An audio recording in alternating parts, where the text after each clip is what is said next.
Olá, boa noite. Hoje vamos estar à conversa com João Carvalho Joca. João Carvalho Joca é uma pessoa que comunica com arte. João Carvalho é conhecido desde pequeno por Joca, limiano de nascença, atualmente a viver fora do concelho, professor de português há mais de 20 anos, sobretudo no ensino secundário. Apresenta eventos desportivos desde 2010, entre eles contam-se os Campeonatos do Mundo de Trail Running em 2016, Campeonatos do Mundo de Trail Running em 2019, Madeira Island Ultra Trail Mito, Circuito Mundial, uma das melhores provas do mundo, Campeonato da Europa de Ski Run em 2021, provas de norte a sul nas ilhas da Madeira e Açores e em Espanha. Carlos Sá foi um dos responsáveis por ter entrado mais a sério nesta atividade. Realiza por vezes locução para programas de desporto na TV e canais digitais. Conta também com diversas participações enquanto moderador de palestras, conferências, galas e outros eventos. E hoje temos o prazer de o ter aqui na nossa rádio. Olá, Joca, é assim que ele é conhecido, é assim que iremos tratá-lo. Então, Joca, tudo bem? Muito bem-vindo aqui à Rádio Ondas de Lima. Muito boa noite, obrigado. Desde já agradeço o vosso convite. Obrigada. Obrigada a nós. A primeira pergunta é sempre a mais difícil, que depois daí desenrola-se a conversa, mas o Carlos Sá é o responsável pela tua, também outra, nós vamos tratar por tu, pela tua ingressão neste mundo de apresentador, de speaker, que é mais comumente conhecido nesses meios. Como é que isso aconteceu? Como é que enverdaste por esta área? Porque lá jeito tens tu, já o devias ter antes, não é?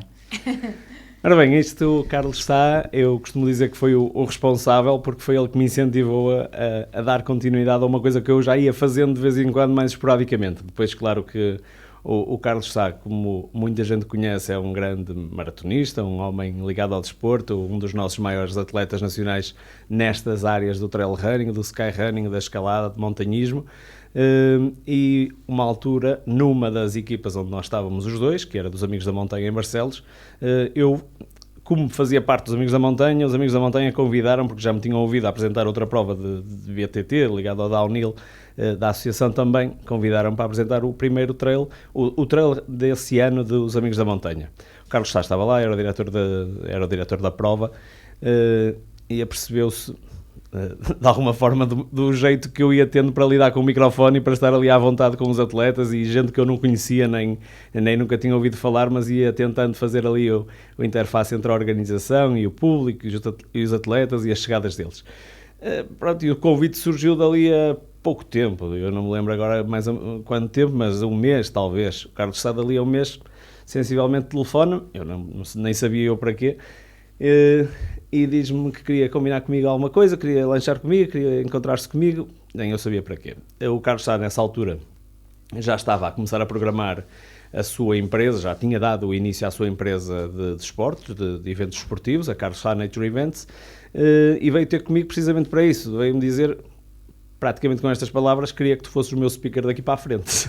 E nós ficámos ali, bem, sem saber muito bem como reagir, porque o Carlos Sá é uma referência, era uma lenda também, e nem sabíamos muito bem, eu nem sabia muito bem se estava à altura para o desafio, pronto, porque na verdade na altura eram poucas provas que o Carlos Sá ia organizando, mas já eram provas conceituadas e as coisas estavam a evoluir. Sim, a responsabilidade era grande, não é? Exatamente, e depois são provas a nível nacional, é preciso estar um bocadinho por dentro do desporto, não era o meu desporto, não era o desporto que eu praticava, por isso era preciso estarmos ali também conhecer melhor o desporto. Pronto, e as coisas foram evoluindo dessa forma e eu fui percebendo que se calhar tinha de investir um bocadinho no conhecimento sobre a modalidade, sobre os atletas, ir começando a fazer os meus dossiês, ir começando a fazer o meu estudo também das provas, e pronto, e as coisas foram avançando ali nos primeiros anos mais devagar, com menos provas, depois aquilo começou a ser uma bola de neve, e as coisas foram tomando outro rumo até hoje. Que é uma bola de neve hoje em dia que é do tamanho de uma montanha, digamos. É uma bola de neve bastante grande.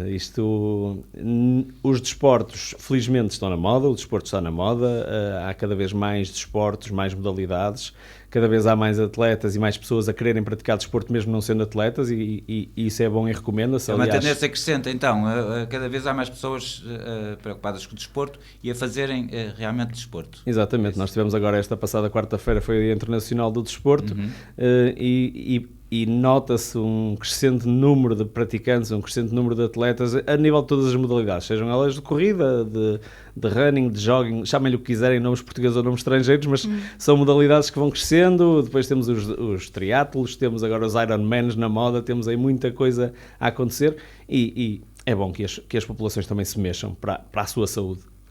Como é que foi então comemorado o Dia do Desporto? Como é que tu comemoraste? Eu comemorei de uma maneira diferente, que foi a apresentar uma palestra na Câmara Municipal de Barcelos também, com alguns atletas também convidados para as escolas, com uma palestra motivacional também relativa ao desporto. Houve um duátlo aqui em Ponte Lima há muito pouco tempo, organizado pela EDL Trail e mais alguém que me falha agora. E a Quintela Cycles. Quintela Cycles, é esse. Foi o primeiro duátlo cross que houve em Ponte Lima.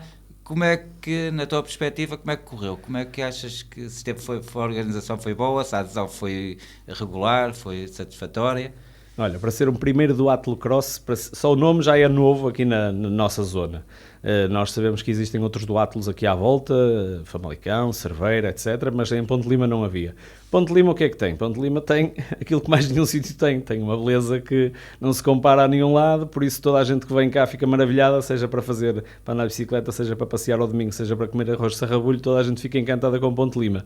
E por isso Ponte Lima já tem os principais ingredientes para qualquer modalidade esportiva. Aliás, exemplo é o campeonato que vamos ter aqui de canoagem também já a seguir aí no verão.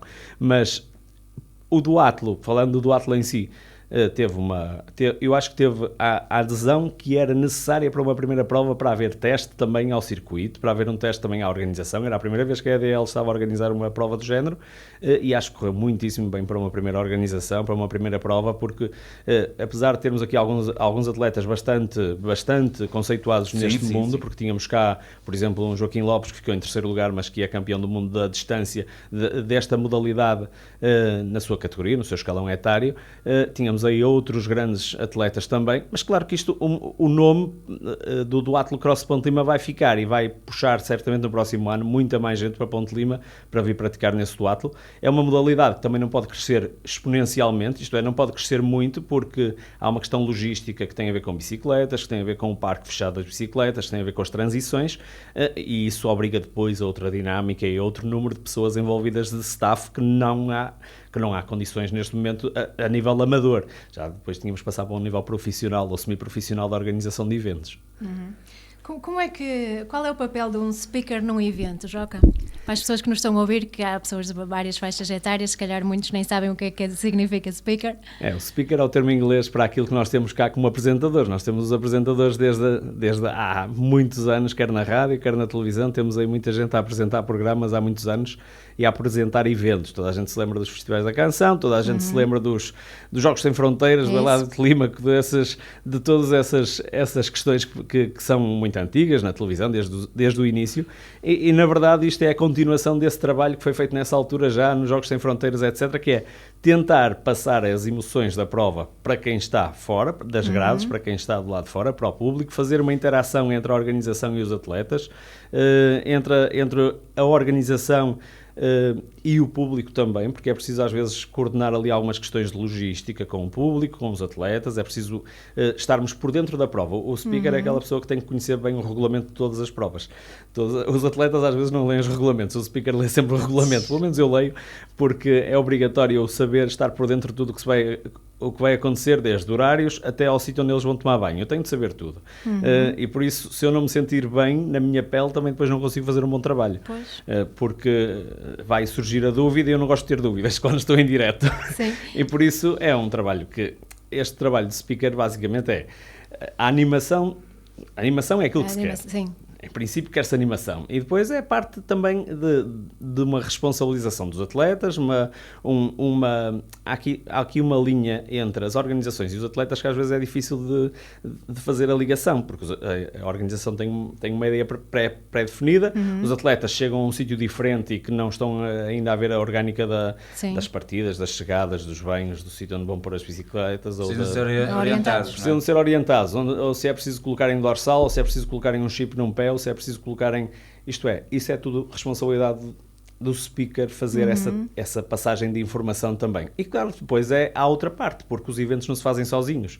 E os eventos têm um organizador, mas depois têm co-organizadores e têm patrocinadores. Têm de ser nomeados ali várias vezes, porque na verdade estão a dar também ali um contributo importante para a prova, para que a prova se desenvolva, e gostam de ouvir o seu nome também. Isto é como na rádio, nós vivemos de publicidade, as empresas vivem de publicidade, e ainda bem que há empresas a apostar no desporto, ainda bem que há empresas a apostar também nas modalidades, porque também sem isso nada era possível. Não é a organização, nem é o custo que o atleta paga à organização que vai pagar todo um evento, segurança, polícia, tudo o que faz falta para que o evento decorra com total normalidade. O Joca é um comunicador nato. Como é que nasceu este gosto pela comunicação? Ora bem, eu não sei quando é que nasceu. Há bocadinho estávamos a comentar que eu conhecia os estúdios da ROL ali mais abaixo. Neste ainda não tinha estado, mas conhecia-o já desde pequenito, desde o tempo da escola de música, que não sei se lembras dela, dos cavaquinhos da Correlhada também, que chegaram a tocar ali ao vivo, do Orfeão Limiano, que também chegou a fazer uma participação aqui neste estúdio de baixo. Eu estive envolvido em música durante toda a minha vida, o meu pai e também a família toda andou envolvida na música, o meu irmão ainda continua. Eu não estou tanto porque não tenho tempo, mas também gosto muito de música, da parte de interpretação também e de cordas, etc. E por isso a relação com os microfones, porque é isso na verdade que começa, é uma relação já muito antiga, isto é, uma pessoa... À partida, a não ser que haja um dom também, não se pode estalar os dedos e nascer speaker. À partida não se consegue fazer isso, não se consegue fazer... hoje lembrei-me, se calhar vou começar a ser apresentador de eventos. Pode-se começar, ok, mas depois é preciso muito treino, é preciso muitos anos para se aperfeiçoar a questão e é preciso muito tempo para preparar e não só. Depois há outra parte, que é a parte da colocação da voz, de sabermos poupar a voz, de sabermos trabalhar com o diafragma, depois de sabermos algumas técnicas também que nos permitem estar horas e horas e horas e horas a fio a falar sem ficarmos sem voz, ou pelo menos minimizando as perdas de voz, porque isso ficar sem voz é quase impossível não ficar. Mas isso foi uma questão de aprendizagem? Também é uma questão de aprendizagem, sabes que isto, com os anos, vai-se aprendendo muita coisa e vamos aprendendo com os outros também, e vamos aprendendo com as internets e com as leituras e com aquilo que vamos tentando absorver de todo lado.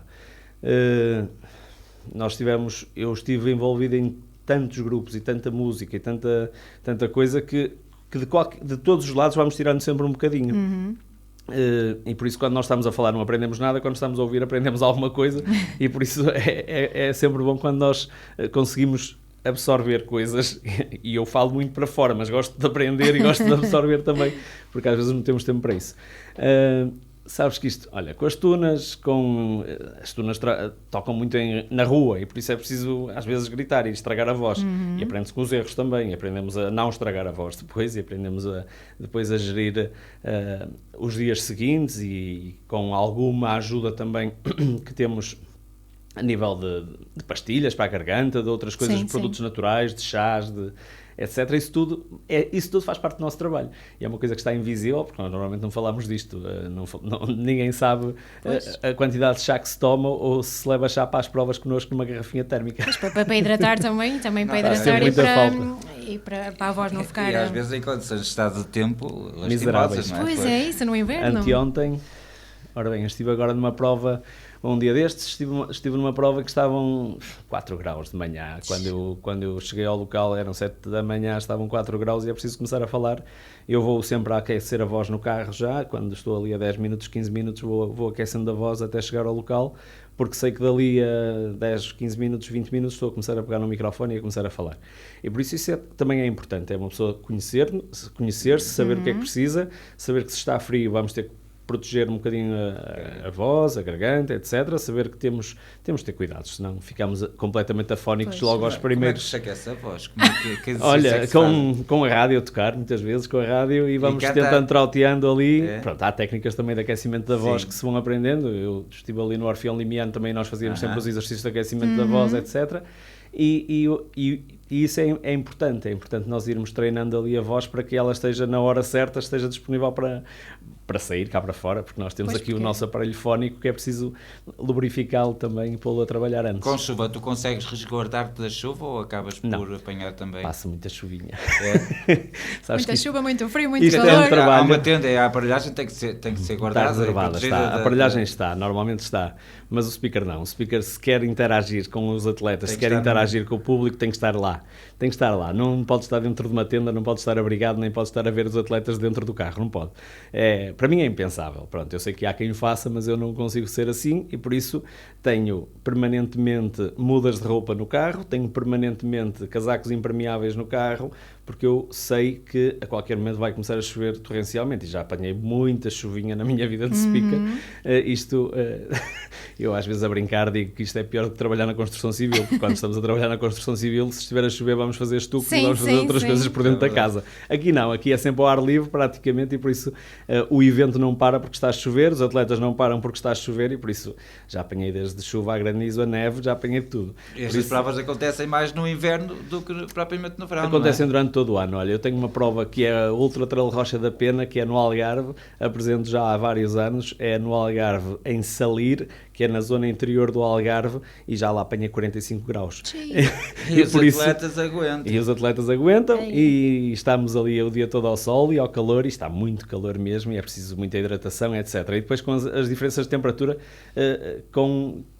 que são as provas de trail, as ultras, são provas muito longas e muitas vezes duram de manhã até à manhã seguinte, às vezes, porque nós temos aí provas que apresentamos com mais de 100 km, 100 milhas, os 160 km que são uma distância típica também do trail, temos outras distâncias ainda maiores. Eu vou-vos dizer, vou confessar aqui que tenho evitado algumas dessas provas porque são muito penosas, são muito penosas também para quem está a trabalhar e por isso ou há mais do que uma pessoa para nos rendermos ou então não se consegue fazer um trabalho em condições durante tanta hora seguida, e já fiz algumas muito, muito longas mesmo. Muito para lá daquilo. Quanto tempo? 24 horas? 36, 37 horas praticamente em permanência. Sim? Praticamente em permanência, por isso são provas, quando eu digo muito longas, são mesmo muito longas. Privado do sono. Privado do sono e depois andamos ali 3, 4, 5 dias que ainda não estamos a recuperar. Muito, claro. Não, temos aí provas muito extensas e claro que vai-se aprendendo com os erros, vai-se aprendendo com as provas também passadas.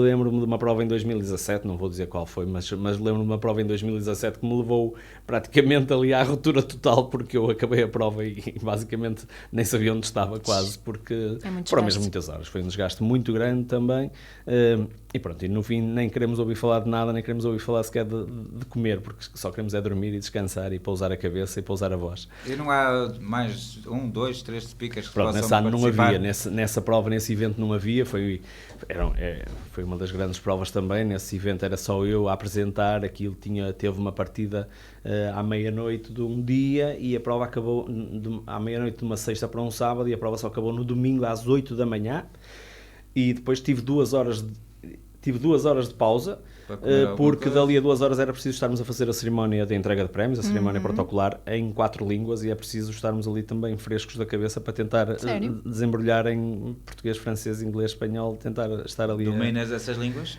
Domino o português e o espanhol, sim, o francês e o inglês vamos dominando, depois de desenferrujar isto sai muito bem. Se tiver escrito mais eu não gosto de escritos, eu por acaso não gosto muito de escritos, tenho algumas mnemónicas ali, tenho algumas questões ali guardadas que têm a ver mais com saudações e com outras palavras que uma pessoa que dá jeito noutras línguas, mas o francês e o inglês é preciso desenferrujá-lo, por isso quando sei que tenho eventos internacionais vamos treinando com a mulher que também fala bem as línguas e por isso vamos no carro às vezes a conversar noutra língua que não a nossa, que é para treinarmos, que é para desenferrujar e para o vocabulário começar a sair também cá para fora. Aquecer a voz também. E como é que preparas as apresentações das provas? Olha, isto começa sempre na segunda-feira anterior ao evento. Praticamente a regra é esta, à segunda-feira sai sempre um e-mail para o organizador ou para quem está responsável por essa parte a pedir pelo menos patrocinadores, o nome dos colaboradores, o nome há ali algumas informações que eu preciso mesmo de ter e que não estão em lado nenhum. Não estão em posts, não estão em Facebook, não estão em lado nenhum. São informações internas que às vezes ainda não saíram cá para fora e eu tenho de as ter. Há um contacto com a empresa de cronometragem para me enviar uma lista de atletas, uma vista de olhos, um estudo prévio para saber quem é que vai estar. Claro que não se consegue. Numa lista de 1500 atletas não se consegue ver toda a gente, mas dá para ter uma visão, uma pessoa ali com uma leitura enviesada, dá para ver ali alguns nomes que nos saltam logo à vista e que sabemos que vão estar presentes. Depois o resto da preparação, eu tenho as provas normalmente vão de 3 páginas a 14 páginas de preparação, porque depois depende do evento que é. Mas isso requer muito trabalho de casa. Requer muito trabalhinho que é à noite que se faz depois dos miúdos irem dormir, uma pessoa vai para o computador acabar trabalho durante 2 ou 3 noites seguidas para fazer uma prova. E por isso há eventos, há fins de semana em que temos 2 eventos, por exemplo, e isso duplica o trabalho. E é preciso estudarmos. É preciso estudar. Não confundes num fim de semana com 2 eventos, são distintos. Não fazes confusão às vezes, porque às vezes a nossa cabeça, a nossa memória pode estar abstraída nesse momento. É isso. Eu acho que é esse trabalho de casa que se faz durante a semana que nos permite ao fim de semana não haver essas trocas. Eu acho que não houve nenhuma vez que estivesse num evento que dissesse o nome de outro. Às vezes pode acontecer sem nós nos apercebermos, mas acho que não. O que acontece por vezes, imagina, temos uma caminhada de uma prova X que vai arrancar na freguesia da Bolhosa. Okay? E eu estou numa terra que não domino ou que não conheço, porque vou a tantos lados que não conhecemos o país todo, vamos conhecendo assim também, é uma boa forma de fazer turismo. Sim. Mas imagina que eu tenho aquilo na cabeça que a caminhada vai ser na Bolhosa, mas a partida da prova curta vai ser na freguesia da Ribeira. Às vezes acontece enganar-me. Bem-vindos à Ribeira. Não, aqui é Bolhosa, não é Ribeira. Isso acontece, mas isso aí tem a ver com a localização espaço-temporal de uma pessoa e às vezes estamos ali estamos atentos a tantos pormenores à nossa volta, com se os atletas entraram pelo sítio certo, se não entraram, se tem o dorsal colocado, se não tem. Às vezes não são preocupações minhas, mas que eu as tenho. Pois, acabo por ficar ali também um bocado refém destas questões logísticas e por isso estou atento a tanta coisa que não é só aquele que é o meu trabalho. Mas pronto, mas acaba por ser esse elo de ligação. E esta questão, isto acaba por ser reconhecido pelas organizações.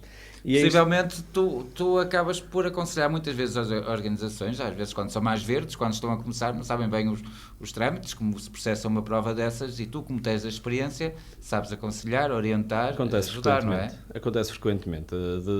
De antes me pedirem alguns conselhos, de antes me pedirem alguma ajuda de logística, ou então até depois de perguntar, olha, o que é que correu menos bem, o que é que podemos melhorar, o que é que tu achas na tua perspectiva. Eu dou as minhas opiniões, cada um é livre de as aceitar ou não, isso depois tem a ver com as logísticas e eu estou a ver um problema e eles estão a ver outros, porque isto cada um tem que ver a sua parte da organização. A experiência vai-nos ensinando certas coisas e às vezes chegamos ao local e mudamos coisas mesmo no local com a organização. Dizemos, olha, aquilo ali não vai funcionar, vamos tentar mudar para lá, que dizem. E normalmente há essa aceitação também, porque há ali algumas coisas que nós vemos quando chegamos que dizemos assim, epá, isto aqui, alguma coisa aqui não está a funcionar bem, por isso vamos alterar. Claro que não temos o dom do conhecimento total, mas vamos tentando ajudar as pessoas a desembrulharem alguns problemas que podem ser evitados. Speaker é um mundo com muita concorrência, tens muitos concorrentes. Concorrentes ou parceiros? Exatamente, eu não lhes chamo concorrentes porque nós na verdade somos parceiros. Somos parceiros porque às vezes temos que nos desenrascar uns aos outros até, e por isso não há muita gente a fazer este trabalho, a nível assim mais consistente não há muita gente a fazê-lo. Primeiro porque é um trabalho de fim de semana, e também não há muita gente disponível para trabalhar ao fim de semana. Depois porque é um trabalho que também tem de se ter algum carisma e alguma capacidade de comunicação e algum perfil. Eu chamo esse o dom. Vai-se trabalhar. Os dons às vezes têm de se treinar. Aqui neste caso, felizmente... Mas também há algo inato na pessoa, porque a maneira como o discurso sai na hora e fluente, sim. Isso vai de nós, vai daquilo que sim, há pessoas que não conseguem da nossa dizer natureza. Vai da nossa natureza, tem a ver com a cultura, com o conhecimento, mas também tem a ver com a nossa espontaneidade, com aquilo que nós sabemos. É o à vontade também. Pronto. Só para terminar a questão anterior, eu já me perdi aqui na questão anterior, mas tinha a ver com... Espera aí. com a concorrência. É concorrência, era isso. Parceiros, os parceiros. Eu agora fiquei a pensar no Os resto. parceiros. Dos parceiros, os nossos parceiros. Nós temos aí tenho alguns colegas que fazem este trabalho. Nós depois vamos tentando também subdividir em desportos, porque eu não gosto de ir fazer desportos em que já haja gente profissional nessa área. Primeiro porque me vai dar muito trabalho a preparar um dossiê para uma prova, mas principalmente porque vou lá fazer figuras, entre aspas. Pois. Porque, como não domino totalmente aquela área, naturalmente vai passar alguém por mim, que até é um campeão nacional, ou um ex-campeão nacional, ou alguém que é bastante conhecido no meio, que eu não lhe vou dar o devido valor, ou não lhe vou dar o devido relevo ali na prova. E por isso evito, às vezes, fazer algumas provas, porque é preciso cada um entender do seu desporto. Cada um no seu galho. E por isso, Provas de outras modalidades. de outras modalidades, claro. E por isso nós estamos um bocadinho compartimentados. Claro que vamos fazendo algumas modalidades que não são a nossa praia.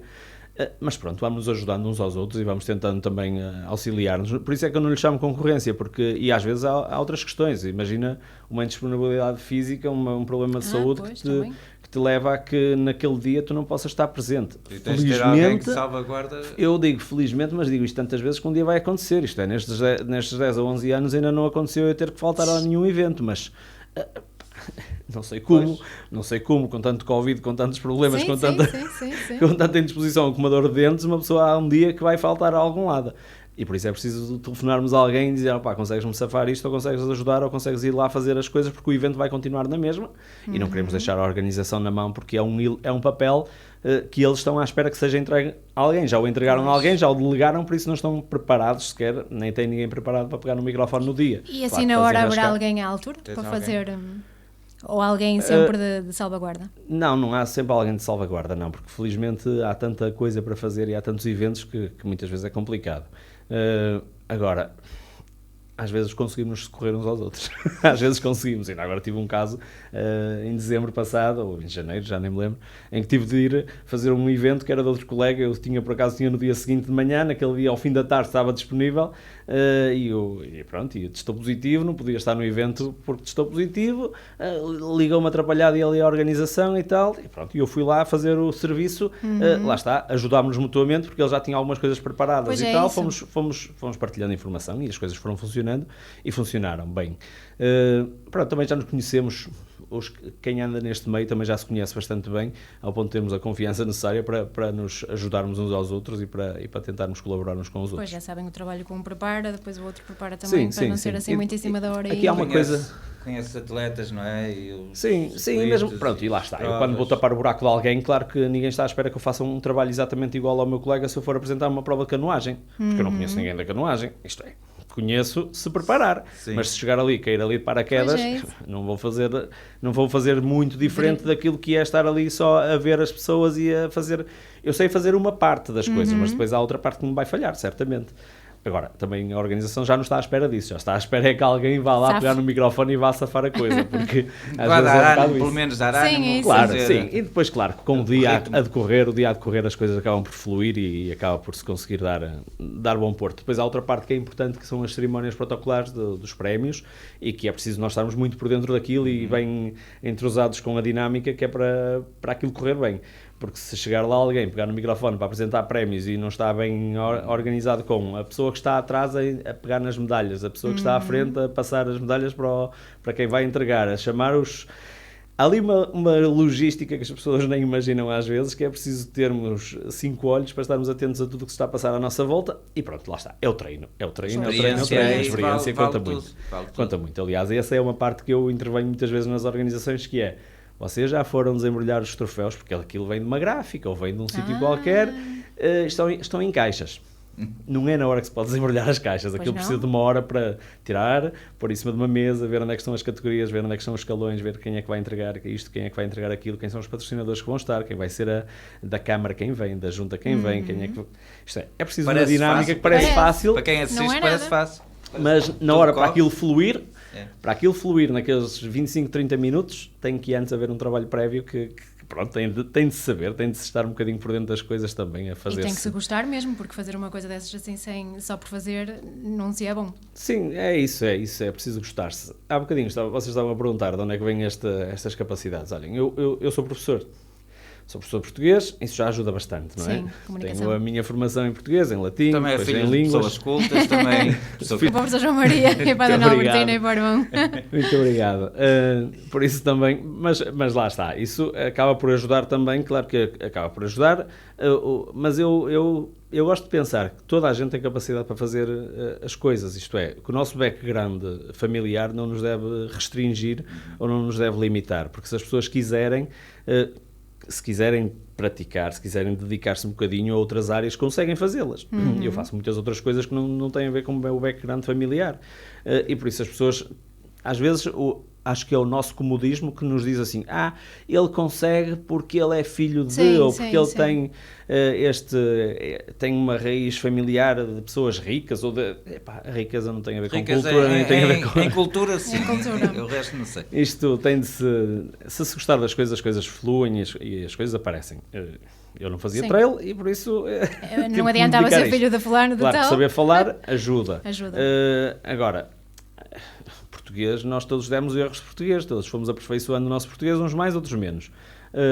A questão aqui de ser professor também é preciso, porque a nossa relação com tanta gente ao longo de tantos anos, não é? Também só se consegue se houver por trás, se vier de trás já aqui uma aptidão natural, quase, isto é preciso... tem que quase nascer para estas coisas, porque nós hoje perguntamos quem quer ser professor e temos muito poucos professores pessoas a quererem ser professoras. Mas uma dificuldade que eu acho é que os miúdos, mesmo para apresentar trabalhos e tudo, eles têm imensa dificuldade hoje em dia para apresentar qualquer coisa. Tem, concordas porque comigo? não estão habituados. Ao público, não porque, é? porque Não sei. falta. Esta sociedade está tão acelerada e o nosso ritmo de dinheiro, trabalho de dinheiro, não se pode faltar, não se pode fazer isto. Depois as empresas cada vez pedem mais e depois temos online, estamos a toda a hora a receber Pois e-mails, é a isso. toda a hora a receber... E isto matou muito o associativismo, muita carolice que havia, de muita gente que foi fazendo muita coisa de graça durante muitos anos com muitos miúdos. Sim. E quem diz Cavaquinhos da Correlhá, É isso. ali com Rui Quintela, José Luís Malheiro, que são dois nomes que devem ficar Sim, aqui sim, bem sim. gravados É isso sempre, mesmo. porque trabalharam muito com muitas crianças ao longo de décadas e que ajudaram muita gente a crescer. O meu pai também, Sim, com sim, a escola sim. de música, com o Nibinho, com os cavaquinhos. É Epá, isso. aqui o senhor Abílio, o Bilinho também ali da beira da Fonte da Vila também, que foi trabalhado ali com cavaquinhos. E quem diz isto diz muita gente que está aí anónima na verdade, e que passou, ou que, pronto, aqui ao nível de Ponte Lima e da Vila até ficaram reconhecidos, mas que na verdade fizeram um trabalho muito grande com toda esta gente. E estavas a falar da dificuldade dos miúdos hoje em dia a apresentarem coisas. É isso. Mas isto também se treina e a exposição ao público, apesar de em algumas pessoas já ser inata, Sim, também. noutras não é. E eu vejo isso diariamente nas aulas. Nós Claro. trabalhamos a oralidade e trabalhamos ali a apresentação oral e tento trabalhar aquilo que eu gosto de fazer é ver a evolução dos miúdos nas apresentações orais e eu felizmente na escola onde eu estou às vezes consigo acompanhá-los durante 3, 4, 5 anos seguidos e por isso consigo ver a evolução deles e consigo ver ali a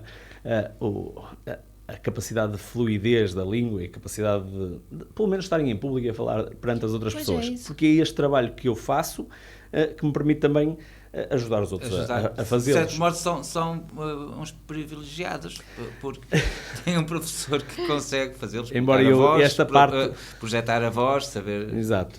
Eu trabalho muito essa parte, nunca fazendo referência a este meu outro trabalho, porque isto é uma coisa independente da minha escola. Mas eles devem saber, não? Alguns sabem, outros não. Eu não entro por aí também, porque não é para ali chamado. Isso. Agora, claro que isto me ajuda a ajudá-los e a trabalhar com eles essa parte, e essa parte da oralidade que sabemos que cada vez é mais importante, quer numa entrevista de emprego, quer no meio socioprofissional, quer... Nós temos de saber interagir com os outros e saber falar e ter aqui alguma fluência. Nós vemos muitas vezes gente que está em cargos importantíssimos e que tem muito pouca capacidade para se exprimir ou para ser até... Muitas vezes tem que estar tudo preparadinho, tudo ali ao detalhe e tem que ler um guião, senão as coisas não fluem. E pronto, e é isso que eu tento, é desamarrá-los dos papéis, desamarrá-los da leitura, desamarrá-los e dizer assim, larga lá as amarras, larga lá a âncora e vamos lá, tenta expressar-te aqui sobre sobre Mas um tema. esse trabalho é que hoje em dia cada vez é mais difícil e agora com o Covid então tudo muito... Muito. O Covid esse trabalho vai ser um bocado travar difícil. muito. O Covid e as máscaras vieram travar muito a fluência oral dos alunos e a participação, e tudo isso vai ter de haver um trabalho, Pois, eu trabalho também acho que é um sério bocado para se por aí. voltar a ter esta capacidade de interação É que oral. parece que não em 2 anos isto perde-se. Perde-se muito. E os miúdos eu noto isso no dia a dia, que há muito pouca participação, cada vez há menos participação, os alunos cada vez mais retraídos. Mas pronto, não estamos aqui para falar de alunos. Pois, também mas estamos, essa é uma parte também importante. estamos, também é a profissão. Porque estamos a dar-te a conhecer, porque és... Claro. Eu gosto de usar o termo ponto limense, como tu usaste outro dia no duato. Nós somos limianos, mas somos ponto limenses. Ponto limenses. E tu Há és muita um gente ponto que acha que não é limense correto. nós pretendemos dar-te a conhecer. Tu és natural da Correlhá. Eu sou natural de Ponte Lima mesmo, nasci aqui neste hospital, Foi? estudei sempre aqui na vila, quer na creche que funcionava ali onde agora é o espaço internet, acho eu. Mesmo, Sim. isso. Na EB1 em cima, que agora é a EB1, na altura era a escola primária da vila, Isso. na Lapa, depois passei para o ciclo, que ficava Sim, depois para a secundária. EB2, e depois a secundária ali, por isso eu fiz o meu ciclo todo aqui, completamente. Toquei muitas vezes à campanha aqui na Vila Belmira em baixo, que as pessoas não sei se sabem como é que é, mas vocês sabem como é que se toca naquela campanha, não? Não, nunca pensaram nisso. Não. Tem ali uma campanha, quase ninguém sabe. Eu, por acaso, há bocadinho ia lá tocar, mas depois não toquei, porque se calhar nesta altura. Mas há aqui uma campainha que só conseguem tocar se tiverem uma moeda. Porque aquilo tem que se encostar as 2 placas de cobre através da moeda, só assim é que a campainha tocava. E eu passava ali muitas vezes só para tocar a campainha aqui na rua. Que giro. Engraçado. Eras um menino traquinas? Era muito bastante. brincalhão? Ainda sou, felizmente ainda sou bastante traquinas. Mas a traquinice vem desde pequenito e por isso temos aí muita história para contar aqui na vila então. Deste muito trabalho aos teus pais? É algum trabalho, claro que sim, porque eles acabaram por me educar. Felizmente conseguiram, acho eu, endireitar o filho, mas estou a brincar. Não foi preciso assim um trabalho gigantesco, mas foi preciso um trabalho grande, porque eu era traquinas. Mas isso é saudável também. E sempre fui, não é? Por isso, sim, isto é engraçado quando nós pensamos nos nossos amigos da infância, não é? Porque vivemos aqui na vila sempre e na catequese e essas coisas, também. porque eu depois fui catequista aqui também em Ponte Lima durante muitos anos, e há bocadinho eu ia dizer que foi por aí também que eu comecei. Com 13, 14 anos eu fui convidado para também eu fiz a comunhão solene e comecei logo. o Crisma, se calhar foi ali, comunhão solene Crisma, foi a seguir ao Crisma. Éramos convidados para ir ajudar alguém Comecei a ser logo com a Dona catequistas. Rosinha. E aquilo parece que não, mas os miúdos hoje em dia retraem-se muito de fazer este tipo de coisas, e quem diz a catequese diz outras coisas do género, mas isto acho que foi aquilo que me levou a dizer assim, era isto que eu gostava de fazer, era falar com miúdos, falar com gente nova, conversar e ter aqui esta dinâmica. E a catequese acabou por me ajudar depois a escolher o meu curso e a escolher a minha vocação, e as vocações surgem às vezes sem sabermos bem de onde. Sim, não é? sim. Pois, também, E as coisas... Essa atribuis a catequese a esse Atribuo uma grande parte, currículo, apesar dos meus esse pais percurso. serem professores, Sim, mas eu não via as aulas deles, isto é, Claro. eram professores, mas eles tinham a Às vezes profissão o filho deles. de peixe não sabe nadar. Às vezes o não é? filho de peixe não sabe nadar, o meu irmão não se vê nada nessa profissão, nem tem nada a ver com isto. Eu, para mim, acaba por ser salutar e acaba por ser muito bom poder lidar diariamente com juventude e estar a acompanhar minimamente as coisas que eles vão também aprendendo e que vão sabendo e essas coisas assim. A questão do menino traquinas que veio há bocado, sempre gostei de motas, sempre gostei de bicicletas, depois andei muitos anos no downhill também, que é um desporto mais radical, deve ter sido aqui dos primeiros miúdos da vila a andar de skate, felizmente, ainda não havia passeios para andar de skate em condições, mas pronto, o seu Matos ali da Orivesaria lá nos aturava a andar de skate ali na frente das pedras dele, na Rua de Souto, e pronto, e isto, as coisas, mas isto também, esta dinâmica, esta traquinice também é que me leva a ser como sou hoje e a continuar. É o que eu digo que é saudável, não é nada de... E há bocadinho vocês falavam dos meus concorrentes, entre aspas. Nós somos concorrentes porque cada um tem um estilo próprio. E o que as pessoas não devem fazer é tentar imitar os outros, irem atrás daquilo que tentarem ser como os outros, porque nós não temos todos o mesmo background, não temos todos o mesmo estofo anterior, e por isso nós temos que ser, cada um tem de ser como é. Se eu gosto mais de preparar ao detalhe cada atleta, o que é que ele fez ali pormenorizadamente ou não, ou se eu gosto mais de improvisar, temos de saber gerir a nossa vida também dessa forma e não andarmos atrás. Mas o Joca é o mais procurado a nível nacional? Nesta área do trail são um dos mais procurados, sim, são um dos mais procurados e E felizmente surge trabalho, surgem muitas coisas para fazer. Sim, e certamente que sou o mais antigo a apresentar provas também. És o mais antigo, foi dos primeiros no trail running, assim, sim, a especializar mais nesta área sou. O trail running também é uma modalidade... Sim, com mais ou 15 menos anos, recente, aqui em Portugal 14, 15 anos. As provas mais antigas estão agora a fazer 14, 15 anos. Tens 11 anos disto, mais sim, ou menos, por isso não é? sim, e no início eram provas muito ainda arcaicas, na verdade, a nível organizativo. Isto não havia speaker, havia o organizador que falava ao microfone e que dizia, vamos dar a partir daqui a 10 minutos, ponham-se aí prontos e tal, e as coisas vão arrancar. E não havia ninguém especializado em fazer este trabalho. Este trabalho de speaker, em Portugal, as modalidades que o tiveram mais cedo, na verdade foi o ciclismo de estrada, com a volta a Portugal, e que eu acompanhei várias voltas a Portugal, e por isso também fui aprendendo ali algumas coisas com a volta a Portugal e com os apresentadores da volta a Portugal. É claro, depois nos estádios também há o speaker do estádio, etc., embora faça um trabalho um bocado diferente, mas as modalidades esportivas, o ciclismo foi aquela que teve maior impacto. Nem os ralis tinham os comentadores televisivos, tinham outro tipo de trabalho, mas a nível de estar com o público, estar com o atleta... Sim, no arranque... Era mais o ciclismo que tinha essa característica. Depois o trail running, claro que quis isso, e quando começaram a ver as pessoas a gostarem, também tive a sorte das pessoas gostarem, cair no goto, não é como se costuma dizer, sim. E das pessoas gostarem do trabalho e de gostarem deste relacionamento, e felizmente hoje tenho amigos por todo o país, porque foi o trail running também que nos deu e que trouxe esta camaradagem. E pronto, e na verdade depois eu fui aquele que começou a ser chamado para ir aqui, ali, acolá, mas pronto, mas entretanto surgiram mais pessoas e ainda bem. Há fãs ou pessoas que vão para os eventos só para assistir à música e à contribuição do speaker? Não há fãs para irem assistir Faz só isso. Agora que vão por vosso preço, porque sentem-se à vontade, sentem-se bem ali? Sim, há pessoas que, se chegarem lá e virem uma cara conhecida, uma cara que já conhecem, uma cara que já, mesmo que seja uma organização nova, não é? Já tem ali pelo menos alguma relação que criam logo de início, alguma empatia com aquela prova. Pronto, e as organizações, claro que sabem disso e também promovem a nossa imagem. Felizmente nós não somos nós que nos promovemos, ou não sou eu que contacto as organizações para ir lá apresentar o evento ou para ir lá estar no evento. Felizmente é ao contrário, e sempre foi assim desde o início. E depois as organizações, claro que gostam de promover e dizer assim, o speaker vai ser tal pessoa, para também criar essa empatia com as pessoas. Público. Acaba por chamar mais atletas até. Mais atletas sim, e público também. Público, eu não sei se o público vem com os atletas, mas às vezes são familiares. Speaker, isso sim. Isso aí aquela nas localidades sim, e acaba por atrair. Se viu outro dia no Duatlo aqui em Ponte Lima que a Alameda de São João tradicionalmente não é uma Alameda com muita gente. Havia muita gente a passar. E acaba por haver muita gente a vir no domingo de manhã ali para a zona de São João para ver o que é que estava a passar. Pronto, e claro que é a voz que vai passando.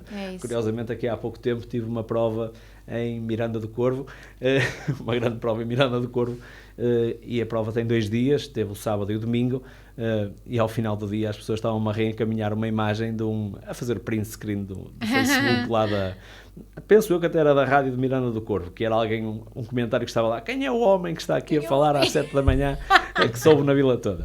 E o pessoal estava a mandar aquilo com piada. Eu no dia seguinte de manhã, às 7 da manhã, outra vez no domingo, agradeci à pessoa, pedi-lhe desculpa e disse que ia ser breve, que só ia lá estar até ao final do dia outra vez. Tem que levar comigo outra vez. Às vezes tenho cuidado, não, eu nisso tenho cuidado, que quando estamos no meio de casas, no meio de prédios, às 6 da manhã, às 7 da manhã, eu peço sempre a quem está a tratar do som para pôr aquilo mais baixo um bocadinho, porque as pessoas não têm culpa de haver um evento debaixo da janela delas e têm que descansar também. E por isso eu também não gostava de estar na pele delas e de estar ali a levar com o homem a falar ao microfone o dia todo. Mas não é de todo desagradável. Depende, sabes que isto depende das mentalidades das pessoas, depende daquilo como as pessoas se sentem. Hoje em dia as pessoas... o gosto que têm pela prova ou não, não sim, é? Sim. Há eventos que já nem têm problemas nenhuns com isso. Nós se formos a Espanha tem uma dinâmica disto muito grande, isto é, eles conseguem pôr uma partida vamos imaginar aqui da Rua do Pinheiro ou da Rua do Souto de Ponte Lima às 5 da manhã e ninguém se chateia com aquilo, que está toda a gente à janela a ver as partidas. Estão milhares de pessoas. A dinâmica do público espanhol e italiano nestas provas é ainda maior do que a portuguesa. Agora, Portugal Portugal está a crescer nesse sentido também. Nós tivemos aí alguns exemplos de gente que se deslocou aos locais, às vezes a fazer dezenas, centenas de quilómetros, para ir ver a prova, para ir ver os atletas, para ir ver a competição em si. E acho que isso é positivo, acho que isso também é engraçado para os atletas terem esse feedback. Pois é isso, e se calhar para eles é um ânimo ali durante a prova também para puxar por eles. Exatamente, para... terem gente a apoiá-los também é importantíssimo ao longo da prova. Por eles, dá-lhe. É engraçado que eles muitas vezes chegam e dizem: já te vinha a ouvir para aí há 10 km, porque quando estamos numa zona que o vale é coa, etc.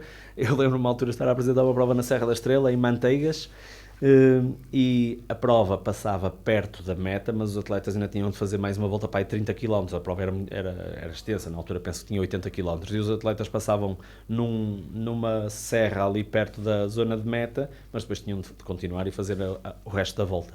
E eles no final diziam-me todos: fomos enganados porque nós vínhamos já a contar que isto estava mesmo. Embora eles saibam, têm o grafismo da prova e sabem que ainda não fizeram os quilómetros todos, mas aquilo acaba por lhes dar um bocado também de ânimo e de ajudar ali. Para e as pessoas acabam porque gostam disso, claro, e pronto, é o nosso trabalho. Tu conheces a maior parte dos atletas nacionais? Sim, no trail running acho que os conheço todos, basicamente.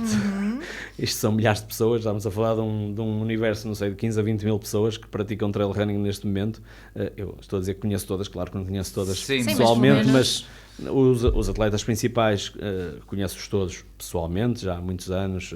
Claro que vão surgindo valores novos, a juventude também, e é bom que se crie esse dinamismo, mas lá está, eu tenho a sorte de estar em tantos eventos que muitas vezes estou no início, no arranque desses próprios atletas. Eu hoje tenho atletas com 25, 26, 27 anos que os vi a começarem com 15 anos a correr, e depois fui acompanhando a carreira deles desportiva. E agora tenho miúdos a começarem também no skyrunning, como falavas há bocado, gente muito novinha, com 13, 14, 15 anos, e que eu espero, não é, daqui a 10 anos ou 15, continuar a vê-los, se calhar não com tanta frequência, porque isto também... O que é o skyrunning? O skyrunning é uma modalidade um bocadinho diferente do trail running. O trail running tem um género de altimetria mais suave, embora a altimetria seja... Consegue-se fazer há aqui uma prova, uma das maiores provas nacionais de trail running é o Grande Trail da Serra d'Arga, que sim. acontece aqui em setembro na Serra d'Arga. Começa em Dem ou começa em São Lourenço da Montaria, depois num dia começa em Dem, no outro dia começa em São Lourenço, e a prova desenrola-se à volta da Senhora do Minho e da Serra d'Arga em altitude.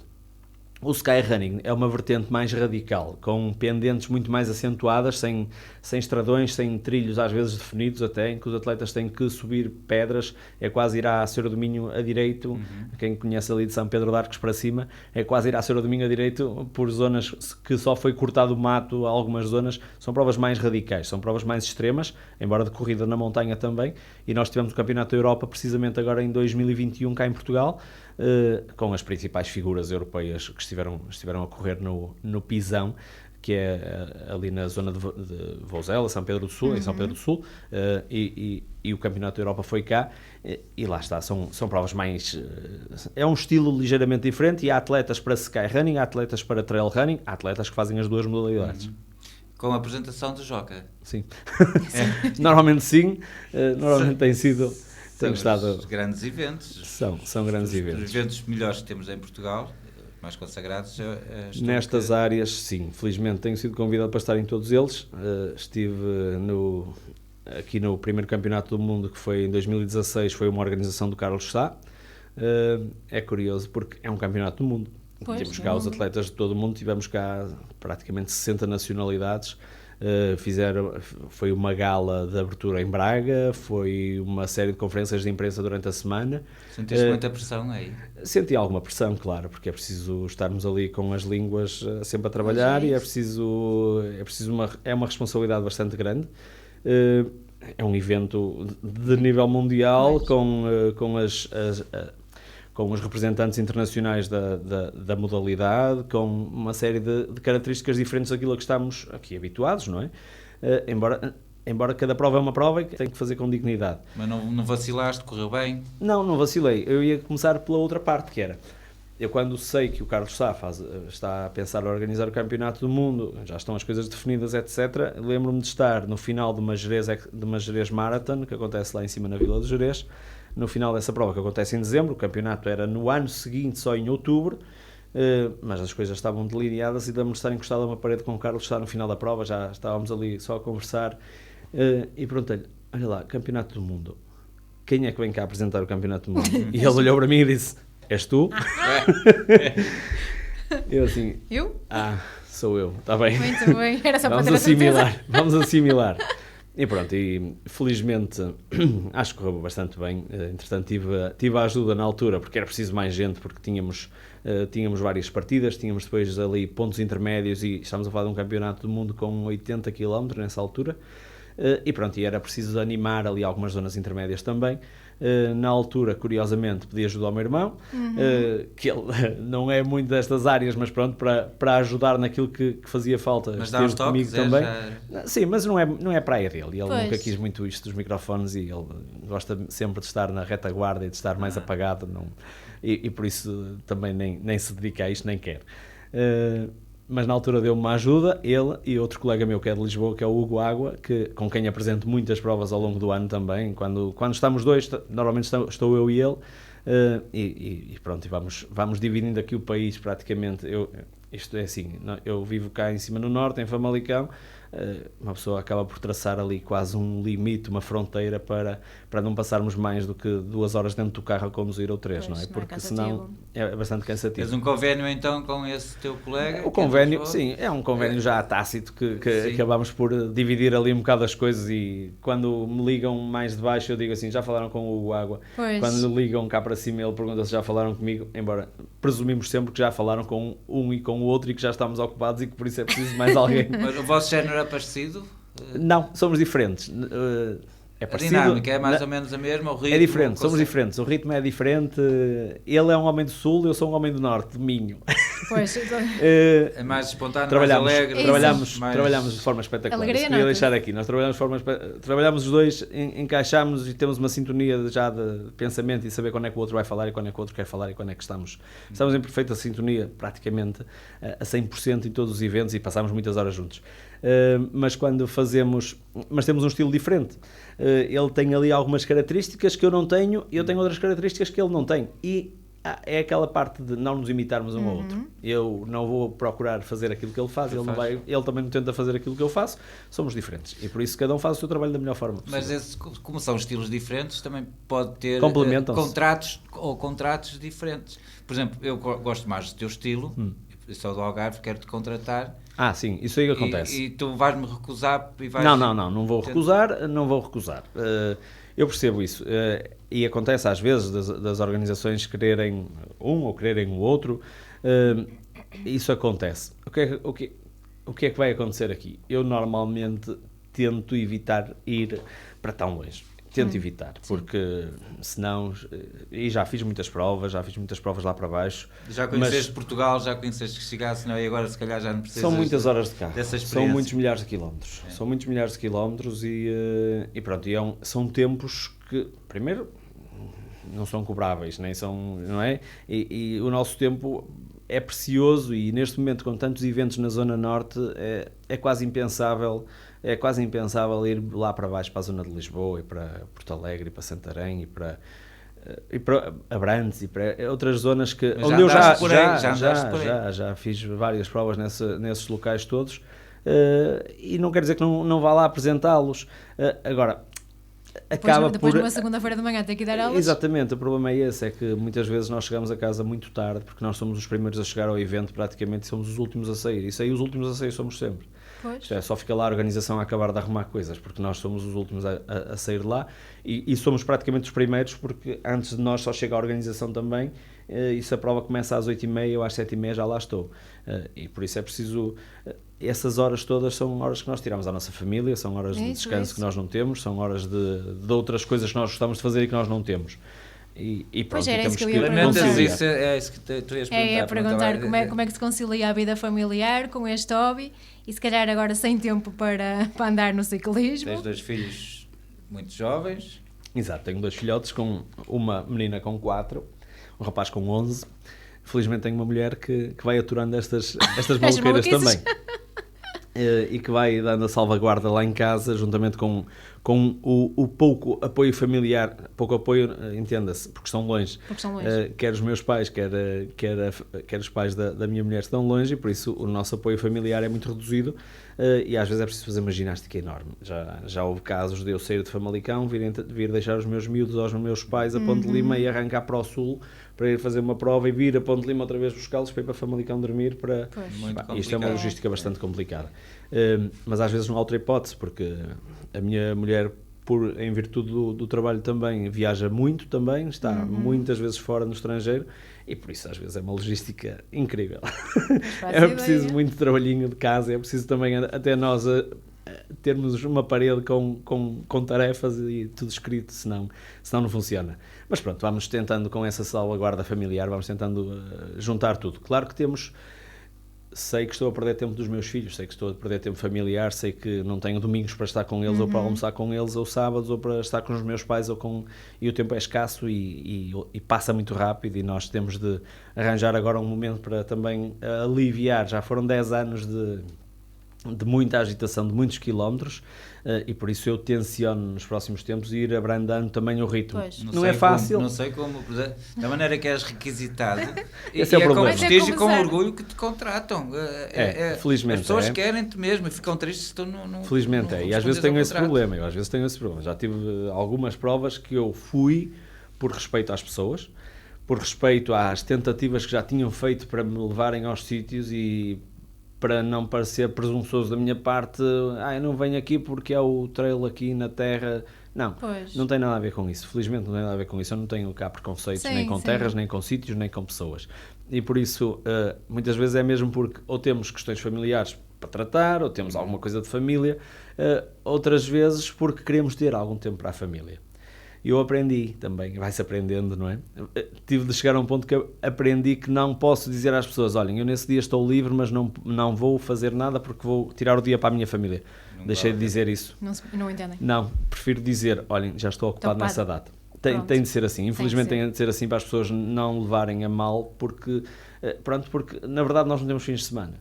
Não temos fins de semana nem semana. O ano todo o jogo, é assim? O ano todo. O ano todo. Há vários anos que eu praticamente não tenho fins de semana, e que às vezes temos um sábado, ou temos um domingo, ou temos um feriado, porque às vezes até aos feriados há provas. Mas agora na pandemia abrandou um bocadito. A pandemia abrandou ali durante um ano e pico. Descansaste? Sim, no início foi um bocadinho estranho, não é? Porque na semana anterior, dia 13 de março, estava a apresentar uma prova, tinha prova preparada para o fim de semana em que fomos todos metidos em casa, e tinha o ano cheio, basicamente tinha o ano cheio de provas também para apresentar, e aquilo no início foi muito estranho, uma pessoa parar assim de repente, ficarmos em casa sem ter alunos, sem ter provas, ficámos os 4 a olhar uns para os outros, e aquilo foi, espera aí, como é que vai ser isto agora nos próximos tempos? Depois aquilo, a primeira coisa que uma pessoa pensa é: bem, e agora? Agora vai-me sobrar tempo para eu fazer aquilo que tenho para fazer em casa, porque todos nós queremos fazer coisas em casa. Sim. E temos projetos para fazer em casa, e pronto, infelizmente depois as coisas foram-se encaminhando. O que é que aconteceu, curiosamente? Muitos eventos transformaram-se em eventos virtuais. E aqui muita gente não sabe, mas um dos eventos virtuais que se fizeram durante a pandemia foi uma prova de trail, uma prova de corrida virtual, em que se conseguiram na altura juntar, eu não queria mentir agora no valor, mas cerca de 30 mil euros, com um evento virtual solidário, na altura para os hospitais que estavam ali na zona do Grande Porto, para adquirirem material na altura da proteção para os enfermeiros e para os médicos, etc. Sim. E eu fui um dos apresentadores do evento, fui um dos apresentadores do evento virtual, e aquilo foi um domingo inteiro além do domingo foram mais uns briefings online, mais umas apresentações online, umas entrevistas, etc. E pronto, por ir muito para o virtual, apresentei algumas provas virtuais. apresentei algumas provas virtuais a nível virtual. E pronto, e depois aquilo transformou-se em podcasts e em algumas transmissões online, e através do Facebook, através das páginas das redes sociais, e acabámos por nos entreter ali em casa a fazer aquilo que gostamos também, e estar em contacto com as pessoas e falar de coisas que gostamos durante aqueles tempos de pandemia, e acabei por, pronto, e lá está, e por isso é que me levou aquilo levou-me a ter de criar, improvisar um pequeno estúdio em casa para ter mais condições, porque senão tinha os meus filhos a saltitar e a andar às voltas, etc. Sim, foi o que me levou a aperfeiçoar mais as coisas e a tentar também criar ali embora já tivesse algum material meu de gravação, acabei por criar ali mais um espaço para mim, para trabalhar. Tu és contratado, levas aparelhagem, como é que funciona? Não. Tens parcerias? As organizações têm de encontrar... Tens sim, cada um tem a sua tarefa ali e por isso há empresas de cronometragem, há empresas de som e por isso eu normalmente deixo isso para quem trabalha nessas áreas. Quando chegas já tens som, não é? Sim, normalmente sim. Só levas... Levo o meu material pessoal, microfones, etc. eu levo comigo porque nunca sei o que é que vou encontrar. Eu detesto apresentar uma prova agarrada a um fio. E por isso ter um fio para apresentar uma prova para mim não dá. Eu levo o meu material, tenho o meu estojinho, tenho o meu kit com os meus cabos, com o meu material. Não quer dizer que eu não tenha material de som, porque gosto do som e já faço... Depois o teu alinhamento, o teu estudo feito, sim, tenho o meu estudo feito. Normalmente a música também que vai passando, mas muitas vezes é minha, às vezes, porque embora as empresas de som tenham os direitos pagos, etc., como vocês aqui na rádio, mas às vezes dou-lhes o alinhamento para eles tentarem encontrar lá uma base de músicas que tenham autorização para usar, etc. Pronto, para também não se entrar aqui também tem aquela música que tu te sentes mais à vontade e que achas que tem... Ajuda a enquadrar. Faz mais um aspecto favorável, faz mais sentido, é isso. É porque quando temos um alinhamento, nós sabemos mais ou menos o que vem a seguir, sabemos quando é que vai haver ali uma quebra na música, sabemos quando é que podemos falar. Isto é como na rádio, é como fazer aqui os espaços e fazer as pausas e saber quando é que vai entrar a música, quando é que vai começar mesmo a voz e podemos falar ali até entrar a voz. E aqui acaba por ser praticamente igual e por isso eu gosto muito de trabalhar com a minha rede, e a minha rede é essa, é de sentir-me bem ali com aquilo que tenho à minha volta. Falaste agora é como na rádio, já fizeste rádio?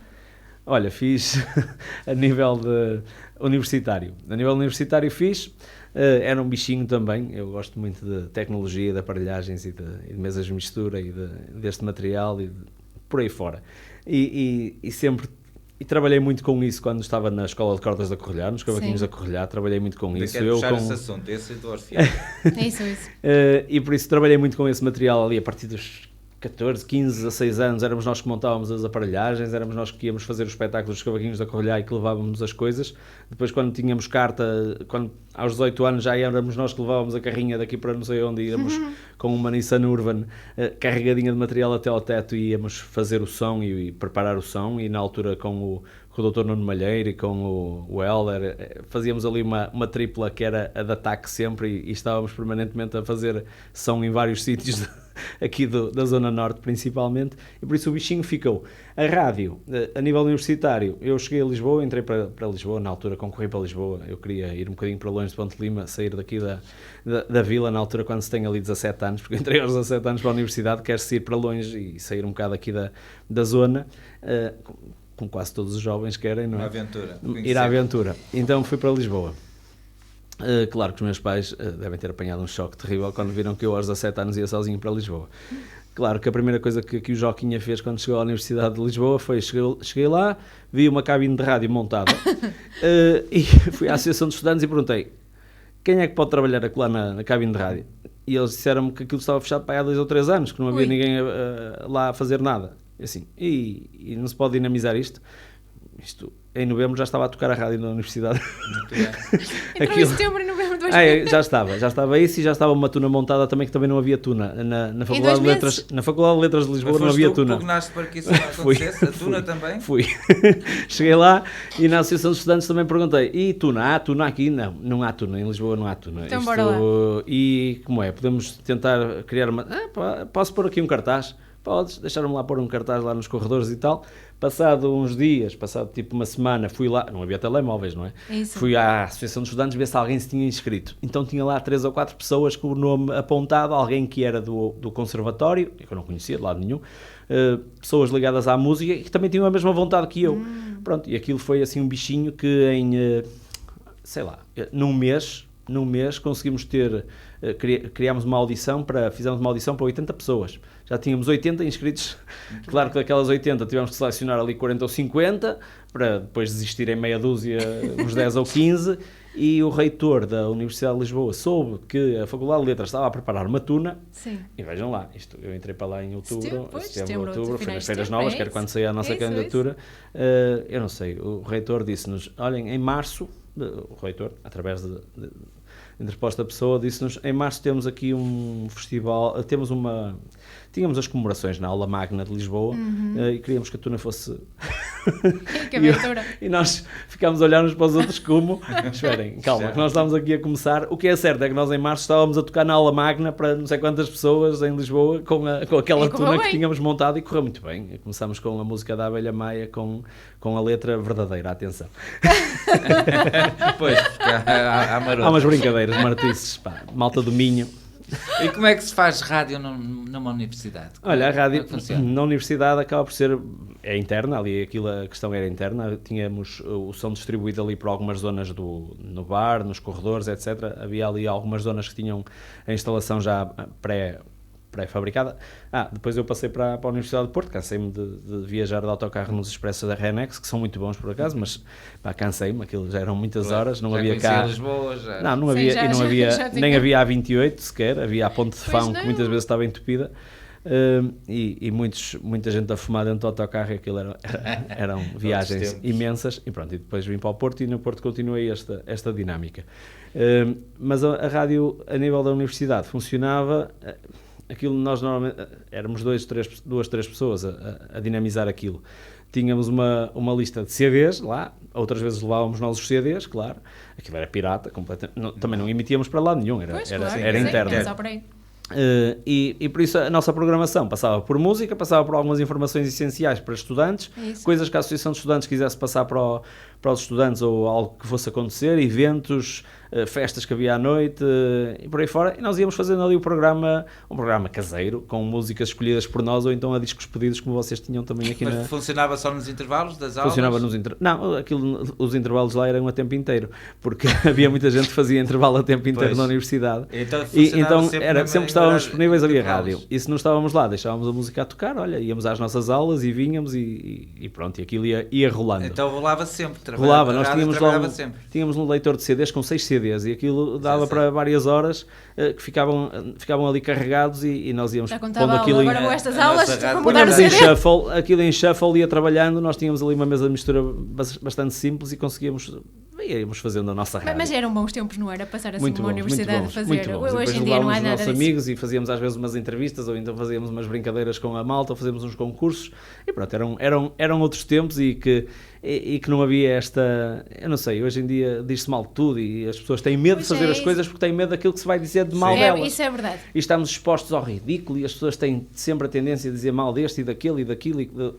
Sim, nós já sabemos que vamos agradar a todos, mas... Naquela altura, felizmente, vivemos todos numa época ali que não havia estas redes sociais sempre aqui com estas questões, e as pessoas hoje em dia são muito mais retraídas na espontaneidade, e por isso é que também não aparecem tantos speakers quanto isso, porque depois as pessoas têm medo de se exporem, têm medo de cair no ridículo, às vezes. Pois, eu acho que as redes sociais vieram um bocado tirar esse... É fácil, não é? É fácil, isto é assim, e nós estamos muito expostos, enquanto speakers estamos muito expostos, porque é muito fácil durante um dia tu seres apanhado a meter um dedo no nariz, ou uma coisa do género. E é só a gente a tirar fotografias. Exatamente, pronto, está bem.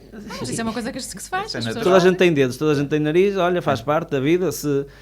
Nunca me aconteceu, mas pode acontecer, ou pode acontecer uma pessoa meter o pé na poça a fazer uma entrevista a alguém, ou dizer alguma coisa que não é propriamente para ali aconselhado. Depois há um cuidado. Não foi falado, porque tu quando estás de apresentador de speaker, também entrevistas tanto atletas como convidados, patrocinadores e políticos, entidades.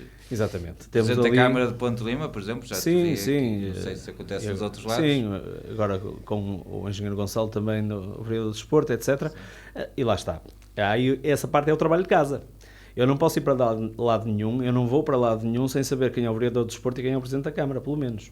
E vou buscar ao perfil, ao site do município, vou ao site do município buscar uma fotografia do senhor, vou ver se, ou do senhor ou da senhora, saber se é doutor ou engenheiro normalmente, saber qual é a formação da pessoa e ter uma fotografia, uma referência visual para saber quem é a pessoa. Isso é o mínimo que eu tenho. Muitas vezes eu tenho mais algum historial. Claro que não vou lá clicar no património do senhor porque não tem nada a ver com isso. Claro. Também lá está, mas não preciso disso. Mas é preciso sabermos com quem vamos estar. E às vezes há eventos em que não aparece nem o Presidente da Câmara nem o Vereador. E aparece outra pessoa, outra entidade, ou o Presidente da Junta. Pronto, já não são pessoas com tanta visibilidade. E às vezes eu peço sempre ao organizador, atenção, vê se vês aí alguém que esteja... Ou às vezes da Câmara vai o Vice-Presidente, ou vai a outra pessoa que esteja em funções, ou da Assembleia Municipal.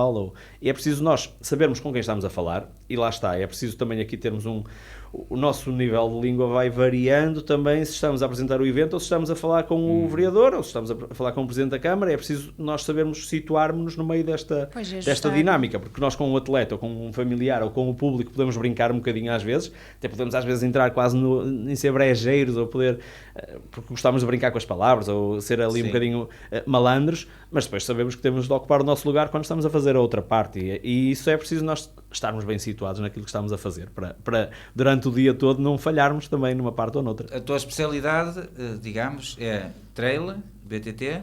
Sim. É que estás à vontade, não é? Especialidades mesmo é trail, skyrunning, downhill, enduro, e agora tenho estado também em algumas atletismo de estrada, as São Silvestres também, faço muitas São Silvestres e agora estou ligado também ao ciclismo de estrada e ao BTT com uma organização que é a Bike Service também. Sim, ciclismo de estrada com os Gran Fondos, que são também uma modalidade que foi crescendo exponencialmente e que temos aí milhares de atletas no ciclismo que fazem percursos desde os 60 km aos 180 ou 200 durante um dia. E pronto, são os Gran Fondos. Almejas ser speaker da Volta a Portugal? Não, nunca pensei nisso, sinceramente nunca pensei nisso, nunca fui, os sonhos que fui tendo enquanto speaker já foram todos concretizados, isto é, as coisas foram sendo concretizadas e o ser apresentador desses campeonatos do mundo, quer 2016, quer depois de 2019, quer agora o Campeonato da Europa, isso a mim deixa-me satisfeito, porque foram as organizações que vieram ter comigo e que disseram, olha, gostávamos que fosse o apresentador. Nunca fui eu a atirar-me para a frente das coisas. E por isso, eu na Volta a Portugal, por exemplo, não tenho lugar, porque eu não sou conhecedor do pelotão da Volta a Portugal. Claro que tinha de me especializar, mas há tanta gente especialista nessas áreas que eu escuso de me estar a meter nessas áreas. Isto é, eu não tenho nada que meter o nariz lá. Eu gosto de ciclismo, pratiquei ciclismo, eu e o meu irmão praticámos ciclismo, depois eu pratiquei downhill, gosto muito de ciclismo, tenho bicicleta de estrada, treino bicicleta de estrada, treino no BTT, treino no enduro, treino no downhill. Ando de skate com os meus filhos, ando com quase 47, mas ando de skate e ando melhor do que eles ainda. Isso eu acredito. E por isso, essa parte de ser apresentador da Volta a Portugal, há lá gente muito competente que está a acompanhar o ciclismo, porque é preciso irmos acompanhando. Houve agora o Tour de Flandres. É preciso nós sabermos se vem cá alguém na Volta a Portugal que esteve lá, o que é que esteve a fazer, que etapas é que venceu, onde é que esteve, de que equipas são, e depois isto há uma movimentação muito, muito grande a nível profissional de treinadores, de preparadores, há ali uma logística interna que no trail eu conheço e que no ciclismo não conheço. Não conheço porque nunca me dediquei a isso sequer também, e por isso ia-me levar a ter de preparar dossiês e não é do dia para a noite que se faz isso, e por isso não se pode sonhar ser uma coisa que não se está preparada para ser. Ou se trabalha muito para isso, e era preciso querer, mas eu não é isso que eu pretendo, não é? E por isso não me vejo muito na Volta a Portugal. Se calhar havia mais nos rallies ou noutra modalidade. Também que me chame mais. Não é? Adoro rallies, adoro motos, adoro MotoGP, adoro motocross, enduro. Tudo que tenha duas rodas gosto muito. Adrenalina. Tudo que tem adrenalina também, por isso sou assim dessas áreas. Vamos situar em Ponte Lima então. Há vários eventos desportivos nos quais tu és o speaker. És em todos, pelo menos é requisitado para todos, às vezes não consegues, não é? Dás primazia aos de Ponte Lima? Olha, dou algumas vezes, dou sempre que posso, dou. Quando estamos a falar de eventos, estamos a falar de eventos ligados ao BTT ou a Sarrabulho. Felizmente convidam-me já há algum tempo. O do Atlo foste tu, o do Atlo, o Mini Lima Trail. Temos ali o Trilhos do Granito, que é da Acra Running de Arcozelo. Temos o Pé do Negro, que é da EDL também, lá em cima no bairro. Esse também é espetacular, não é?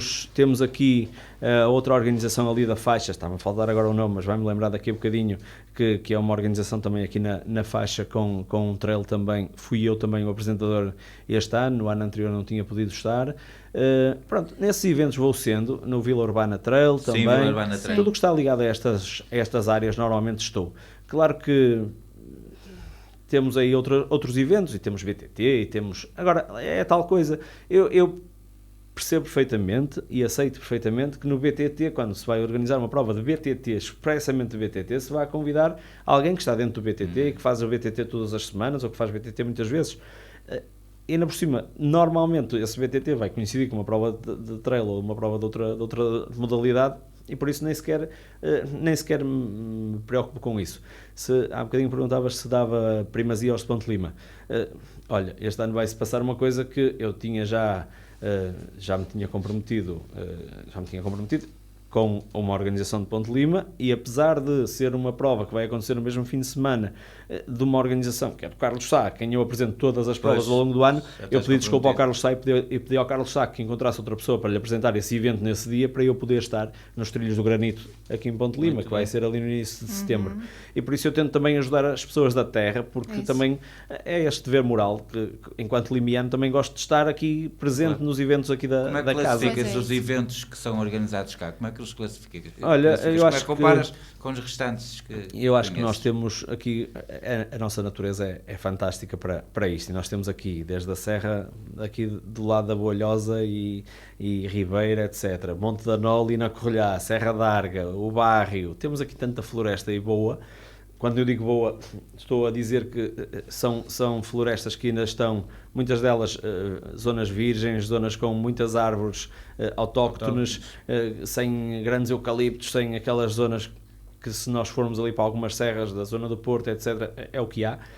Nós aqui temos tanta zona com ribeiros, com frescura, com lagos, com cascatas, com tanta coisa que interessa a estas modalidades, que nós temos a área melhor, basicamente, para se fazer isto. Nós estamos numa área absolutamente fantástica para estas modalidades. A nível organizativo, são pessoas muito experientes. Nós temos aí quer a EDL, quer o Mini Lima Trail enquanto associação, quer a Acra Running também. São organizações que vão passando por outros eventos e que vão aprender. Os Batotas têm muitos anos disto, isto é. Eu fiz as primeiras descidas ao Sarrabulho de bicicleta com os Batotas. Os Batotas são uma instituição aqui em Ponte Lima, são das mais antigas, além dos limianos, a EDL, são uma das instituições ligadas a estes esportes mais antigos. Eles, ao estarem em tantos lados e em tantas provas, vão aprendendo também uns com os outros, e acho que nós estamos, a nível organizativo, estamos muito bem servidos, e acho que o município tem de ver isso também, e acho que a Câmara também tem um papel importante, porque nós sabemos que há muito dinheiro para futebol, isto é depois são as minhas lutas pessoais há muitos anos, ok? Eu fui dos primeiros miúdos numa Assembleia Municipal feita para jovens, ainda com o Dr. Francisco Abreu Lima, a perguntar quando é que ia ser feita uma piscina em Ponte Lima, que não havia piscinas, e por isso eu sempre gostei muito das modalidades, e o futebol sei que já tem um espaço suficiente, ou mais do que suficiente. Eu não tenho nada contra o futebol. Eu acho que tem que se dar lugar às outras modalidades também, e criar aqui um dinamismo que permita que nós tenhamos muitas modalidades. Eu não estou só a falar do trail ou da BTT, as modalidades todas, de conhecerem outras modalidades, outras disciplinas que depois os podem levar aos Jogos Olímpicos, como o nosso Fernando Pimenta também nos representa, como outras disciplinas. O Clube Náutico, não é? Cresce ali a partir do ciclo, ainda ali na Rua do Arrabalde, e vai crescendo paulatinamente até se tornar naquilo que é hoje, e muito bem apoiado pelo município, e com aquilo que tem sido feito. Agora, há outras modalidades a despontar, há outras coisas a crescer e claro que estas associações, porque no fundo são associações não remuneradas, são voluntários, e era aquilo que eu estava a dizer há bocadinho, quando falei do Rui Quintela e do Zé Luís Malheiro e de outras pessoas que foram levando as coisas gratuitamente, é preciso apoiar essas pessoas, é preciso que essas pessoas sejam valorizadas e reconhecidas. Eu já fui dirigente associativo, já fui dirigente desportivo e sinceramente acho que deixei de ser dirigente desportivo porque nunca sentia apoio, isto é as pessoas achavam que as pessoas estavam lá para ganhar dinheiro ou para se valorizarem elas próprias ou para se mostrarem. E na verdade não é isso, é trabalhar para uma causa. Nós não temos todos a mesma visão do mundo e por isso aqui estas associações precisam de muito apoio. E o apoio pode ser logístico, pode ser financeiro, pode ser de muitas formas. E acho que o município está atento, acho que podemos ainda evoluir nesse sentido, claro. E acho que temos, porque nós verdadeiramente, espaço livre e paisagem temos que não nos falta, temos um rio, e temos montanha, também. E temos ecovia, felizmente, e temos ciclovia, e temos aqui o Caminho de Santiago, e temos tudo isso para valorizar o nosso património, que não é só o Sarrabulho, mas que também é o Sarrabulho. Isso também é muito bom, que também gera economia, também traz as pessoas. Claro. Também... Exatamente, e a nossa economia aqui precisa muito disso, e precisa, além do setor empresarial, precisa destas partes que movimentam esse setor empresarial. E se nós temos tantos hotéis hoje é preciso enchê-los, e se nós temos restaurantes é preciso enchê-los. Sim, e nós vivemos do turismo e este é o turismo desportivo que muitos municípios já apostam há muitos anos e que Ponte Lima também vai apostando, mas falando por exemplo da descida ao Sarrabulho, com 20 anos ou com não sei quantas edições é que já vamos de descida ao Sarrabulho, neste momento, se isto fosse acarinhado desde o início de forma certa, nós neste momento posso-vos dizer que deveríamos ter cá 10 mil pessoas a assistir na descida ao Sarrabulho durante uma semana inteira. Isto podia ser um evento de nível mundial, como é um Ultra Trail de Mont Blanc, ou como são outras a Mega Avalanche, ou como são outros eventos lá fora. E Ponte Lima tinha esse potencial. E não tem o apoio necessário. Hoje eu não conheço os apoios financeiros que são dados aos clubes, nem tenho de o conhecer e vivo fora do concelho e por isso nem tenho de me pronunciar. Logísticos Agora é essa questão de facilitar, às vezes ajuda bastante a que as associações pelo menos se sintam acarinhadas e se sintam motivadas a fazer mais e a fazer melhor, porque quem faz mais também tenta fazer melhor. E por isso acho que o município deve continuar a apostar nesta vertente. Joca, o nosso tempo está a voar, nós temos falado dos cavaquinhos. Com que idade é que ingressaste? Eu entrei, penso eu, ali com 12 anos, 12, 13 anos talvez, porque entretanto os meus pais viviam aqui, ainda em Ponte Lima, ali na Roseira, que já é aqui no limite. E depois fomos viver para a Correlhá, eu tinha 10 anos, por isso deve ter sido ali logo a seguir, 11, 12, 13 anos, por aí, quando comecei com os cavaquinhos. E comecei com a viola, já estava ali a dar os primeiros passos na viola, e com o José Luís Malheiro fui aperfeiçoando as coisas, entretanto também com o baixo, etc. E pronto, e depois mantive-me nos cavaquinhos, talvez até aos 25 anos, talvez que foi mais ou menos quando o grupo decidiu também terminar. Foi uma decisão unânime do grupo, porque estávamos todos a entrar no mundo do trabalho, estávamos todos a ter cada vez mais a fazer. Eram todos jovens. Todos miúdos. Aquilo foi das coisas mais bonitas que aconteceu aqui no concelho e em Portugal inteiro, porque termos um grupo com 25, 30, 32 elementos, todos eles com idades entre os 10, 9 até aos 20, 25, depois tínhamos o Nibinho e tínhamos o Sr. Rui Quintela e o Zé Luís Malheiro, e está-me a faltar o nome do nosso sonoplasta, Quintela também, mas que deram ali muito do seu tempo para que este alfobre fosse crescendo em Ponte Lima e para que fossem feitas coisas muito bonitas. Nós fomos à televisão, nós fomos à rádio, nós fomos, fomos ao país inteiro, basicamente. Os cavaquinhos foram ao Brasil, foram à França, foram ao Luxemburgo, foram a muitos sítios e toda esta geração teve a oportunidade de ir conhecer muito mundo e de crescer entre si, de crescermos também, porque isto, os namoricos, faz tudo parte do crescimento, faz tudo parte da nossa juventude. E os cavaquinhos tiveram um papel fundamental nisso, e depois quando decidimos pôr um fim às coisas também, ainda por cima era mais uma vez um grupo que não tinha fins lucrativos, e todos os lucros que aquilo ia gerando era para pagar gasóleos aos pais dos miúdos que os levavam, era para pagar aparelhagens, era para pagar deslocações, era para termos mais ou menos uma semana de férias todos os anos que os cavaquinhos patrocinavam a todos os miúdos, e depois no final, com o remanescente, Eu não vou entrar agora em pormenores, Sim, mas claro. muito do remanescente ficou para gravarmos um CD. Esse tal último CD, o Quem Tem Unhas, além de outras cassetes e de outros discos que se foram gravando ao longo do tempo, foi um investimento que foi feito para ficar também para a memória futura o trabalho que tinha sido feito ao longo de muitos anos por este grupo. E depois ali com os estúdios Rangel no Porto, que são estúdios muito conceituados, foi feito esse último CD com muitos meses de gravação para que saísse ali uma coisa perfeita ou quase perfeita nesta área da música tradicional. E os cavaquinhos foram uma escola muito grande para todos nós, que era ao nível da voz. Cantavas, não é? Tocava e cantava também. E por isso temos ali algumas músicas que ficaram na história também aqui do Minho, umas adaptadas, outras originais. O Dr. Nuno Malheiro também com um trabalho muito grande ali na parte da orquestração também, e por isso foi um trabalho que foi feito ao longo dos anos com muito gosto também, e por isso é meu património também essa passagem. Muito bem. O Orfeu Limiano foi posterior? Foi simultâneo? Foi simultâneo. Eu acho que o Orfeu Limiano tinha lá os meus pais também, por inerência eu tinha de ir aos ensaios também, entretanto, pronto, eu ganhei o gostinho por aquilo e fui começando a cantar. Claro que é preciso depois termos alguma voz para ir parar ao naipe dos homens, e por isso eu não sei, mas talvez na mesma época, eu não sei com que idade comecei como Orfeão. Sim, andamos juntos. E por isso, eu não sei, pronto, depois para ir para os tenores já era preciso ter ali alguma voz mais ou menos afinada para aquilo. E também me mantive com o Orfeão Limiano muitos anos, também, lá está, outro dos grupos que também ajudou a conhecer outros países e outras zonas e outras realidades, e por isso também são experiências que ficam para a vida. Experiências com a Orquestra das Donas também, em que estive um bocadinho de tempo também.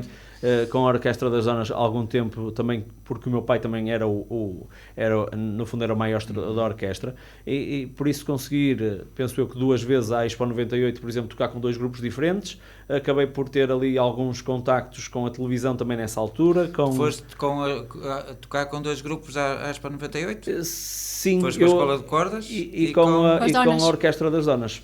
Interessante.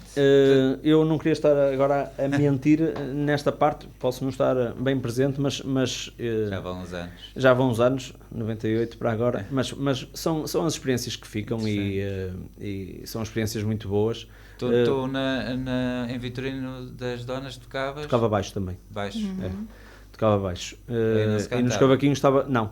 E com os cavaquinhos estava com a guitarra, e com o baixo depois, mais para a frente, estava com o baixo também.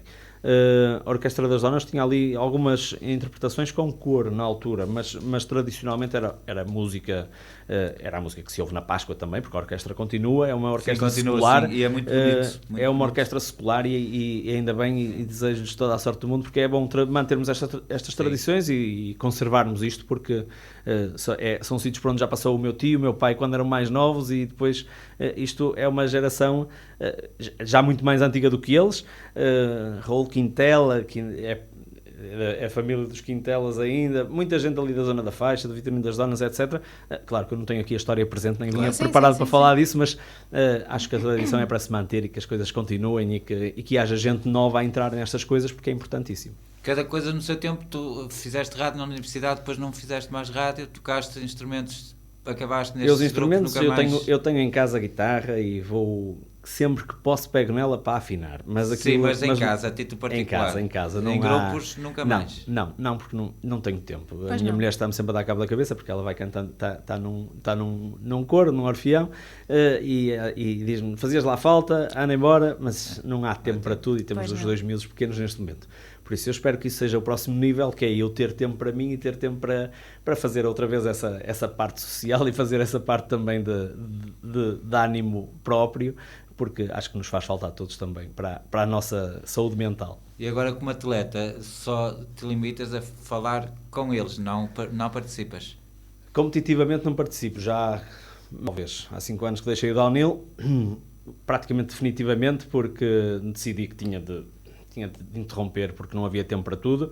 Eu estava a recusar muitos trabalhos nesta área por causa estava a recusar muitos trabalhos por causa das minhas competições e por isso tive depois de criar ali um ponto e estabelecer ali o ponto final na minha ligação ao downhill a nível competitivo, enquanto atleta e enquanto diretor de equipas por onde passei. E por isso, neste momento, faço os meus treininhos com os meus amigos, vamos ao monte, vamos andar de bicicleta, vamos fazer as nossas descidas, vamos dar umas voltas de moto. Agora, a nível competitivo, deixei, basicamente, vou fazer as minhas corridas. Continuas a ser um homem radical, continuas a gostar continuo a gostar muito disso e por isso, quem me tirar isso, tira-me tudo. E por isso, já sabemos que isto nos traz mazelas e que nos traz aí umas cirurgias, etc., que já foram algumas. Pois é isso, deve haver muitas lesões por aí. Há uns ossos partidos, mas moto, isso aí... Moto todo terreno? Sim, também. É por isso o gosto ali vai... Mas é principalmente todo terreno, por isso é o que eu gosto mais. Montanha, natureza... E as motas, curiosamente, foi o que me trouxe menos dissabores. As bicicletas no downhill houve mais umas mazelas aí graves e por isso... é muito radical. Mas pronto, mas são coisas que nos levam a passarmos os nossos limites e a tentarmos encontrar os nossos limites e pronto. E também foi uma forma também de conviver com o desporto e de saber o que um atleta gosta do outro lado. Porque isto também é outra parte importante. Sim, nós, enquanto atletas, sabermos o que é que gostamos de sentir da parte de um speaker, por exemplo. E por isso isto levou também... Está tudo encadeado. Então é isso que faz de ti um bom speaker. Se calhar ajuda a ter estado melhores. dos dois lados da barreira também, estar aí, estar na parte competitiva, ter estado na parte competitiva, ter passado muito tempo também como atleta e depois de passar para o outro lado, para os microfones, também se calhar isto ajuda a entender o outro lado. Pois é, isso pelo que eu estou a perceber, realmente eu que não sou muito pereita deste assunto, o que eu estou a entender é que realmente há aí uma simbiose, até pela experiência e pelo gosto e por... É tudo, faz tudo parte do crescimento pessoal. É o nosso tempo, Isabel. Pois, já estamos a esgotar o tempo. Gostava que fosses tu a fechar com o Joca. Joca. Eu queria agradecer, Joca, porque é um orgulho ter um ponto imenso dessa craveira entre nós e saber que também representas o nosso concelho. Eu agradeço-vos a ambos Mas ela vai fazer... Para mim também, já não te vi há um tempinho. Fazes parte da minha infância. Brincámos juntos. Muito tempo juntos. Muito tempo juntos, festas em comum. Exatamente. Missa, Professor João Maria, tudo. Orfeão Limiano também. Cavaquinhos não, isso não é a minha praia. Eu se calhar pedia-te uma mensagem final, mas como, sei lá, uma mensagem para os nossos miúdos de hoje, à luz do que nós fizemos na nossa altura, se calhar pedia-te uma mensagem de incentivo para os nossos miúdos de hoje. Eu acho que os miúdos hoje precisam de perder os medos. Acho que a palavra aqui é perder os medos e lançarem-se aos desafios. Claro que não estou a falar aqui de desafios que os ponham em risco, estou a falar dos outros desafios, de tentarem ver nos outros, muitas vezes, aquilo que eles gostavam de fazer e não terem medo e dizer, se ele conseguiu, eu também consigo e por isso se eu tentar vou conseguir. Eu lembro-me de ser pequenino e ir ao campo de Limianos ver a Maria Armanda cantar o Eu Vi um Sapo e na altura aquilo mexeu comigo, eu era pequenino, não sei que idade é que tinha pai 6 anos ou 7 e se calhar foi naquela altura que eu senti que gostava de estar em cima de um palco. E às vezes as coisas crescem assim. E claro que esta mensagem é para os pequenitos, mas é para os pais também. Porque nós somos muito pais galinha e temos sempre medo que aconteça tudo aos nossos filhinhos. E com razão, infelizmente, porque o nosso mundo foi se transformando e cada vez temos mais problemas sociais. Mas acho que nós temos também de fazer um esforço muito grande de levar os nossos filhos para a dança, para as artes, para a música, para um coro, seja para a catequese, seja para o que for, porque o Fernando Pimenta começou de pequenino, toda a gente vai começando de pequenino e vai ganhando aqui asas para voar mais longe, e por isso os mais novos têm de descobrir as suas asas, descobrir que podem fazer mais por eles próprios e que são capazes de muito mais do que aquilo que eles julgam, porque todos nós temos as nossas limitações e eles vão sentir quando tiverem 40 anos ou 50 vão ter medos ainda e por isso nós temos de saber conviver com os nossos medos e saber ultrapassar estas dificuldades e se não conseguirmos temos de tentar outra vez e se não conseguirmos vamos tentar outra vez até conseguirmos fazer melhor e se não formos perfeitos pelo menos que tentemos e que consigamos superar-nos a nós próprios e fazer melhor do que o que fazíamos anteriormente. Por isso, pequenitos, vamos lá apostar nisso e aos pais também levá-los aos sítios e porem-nos aí a mexer porque faz falta deixarem aí os tablets e os telemóveis. Muito obrigada, Joca. Um beijinho. Muito obrigado a vocês, obrigado pelo vosso programa também, parabéns pelo vosso programa e gostei muito de estar aqui na Rádio Ondas de Lima, uma casa já muito querida por mim há muitos anos. Um abraço a ambos e bom fim de semana. Obrigada. Obrigada. Obrigada. Obrigada. Obrigada. Obrigada. Obrigada. Obrigada. Obrigado. Obrigada. Obrigado. Obrigada.